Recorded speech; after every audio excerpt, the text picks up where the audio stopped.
Okay, let's jump right in with a big question. What do you think is the world's most valuable resource?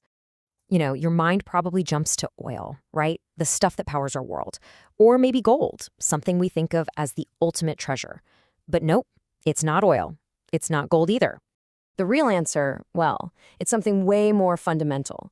It's the one thing, the only thing, that we simply cannot live without. Yep, it's water.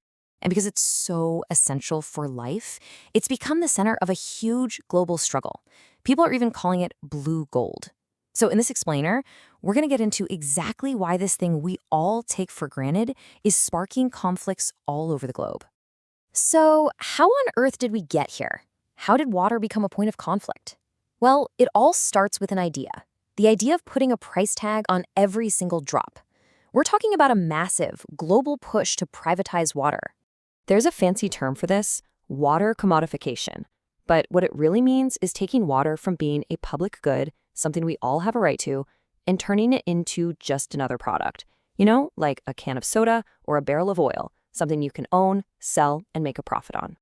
So who's driving this change? Well, it's not just one group. On one hand, you've got massive institutions like the World Bank and the IMF. They've often pushed privatization as a condition for loans.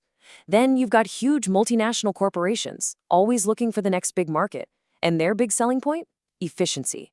They argue that a private company can manage resources better, fix the leaky pipes and build new infrastructure, something cash-strapped governments might struggle with. And this, right here, this is the heart of the whole conflict.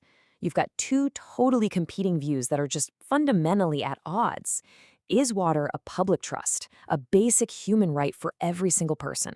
Or is it a private commodity, a product that goes to whoever can afford to pay the most? It really can't be both. Okay, so what happens when these big ideas clash on the ground, in the real world? Things can get intense. The struggle literally becomes a war. And we're going to look at one of the most famous examples. Let's head to Cochabamba, Bolivia. This place, it became the poster child for the fight against water privatization back in the early 2000s. And man, things got bad fast.